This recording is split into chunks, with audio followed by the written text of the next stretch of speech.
today this is going to be a quick one, but I first have to apologize because I don't know where these directions came from. So let's pretend like these directions. I think they're the directions from a different homework assignment. All we're doing here is factoring. I only gave you 5 to do and to think about, okay? So we'll quickly go through that. I'm going to do a lesson on this eventually, but remember,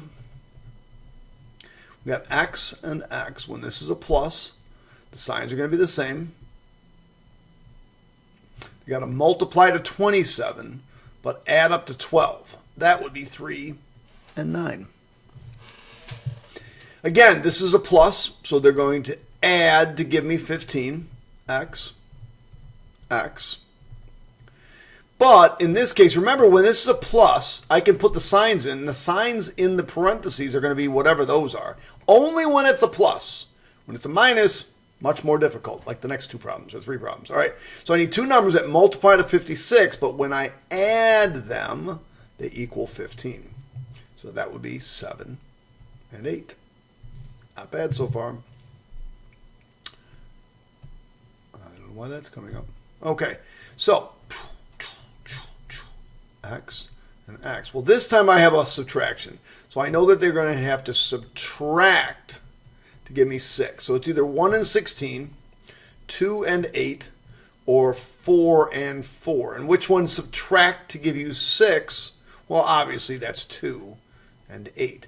Now, in this case, I want positive 6. I want positive 6. So if you want positive, the larger number is going to have to be positive. So in this case, it's going to be positive 8 and negative 2, because that will give you positive 6. X, x. So now they're going to multiply to negative 15 and subtract to give me 2. To give me 2. So I know it's 3 and 5. I mean, that should be pretty obvious. But which one's going to be negative? Because I want negative 2. So in this case, I want the larger one to be negative and the smaller one to be positive. All right, here we go. Little factoring fun. X and x. They're going to subtract to get me, what number is there? That number is a 1. So I'd need 2 numbers when I subtract them, give me 1, but when I multiply, they give me 20. So 1 and 20, when I subtract those, I get 19. Not even close. 2 and 10, I subtract those, I get 8.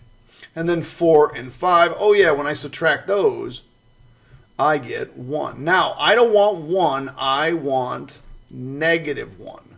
So that means the smaller one has to be positive, the larger one has to be negative, because when I put these 2 together, I get negative 1. All right, that's it. That's all she wrote. Man, 3-minute video, 3 minutes of homework. That's cray-cray how easy that was. All right, hopefully you guys did okay. It shouldn't have taken you too long. All right, I guess that's the end of that video. Bye.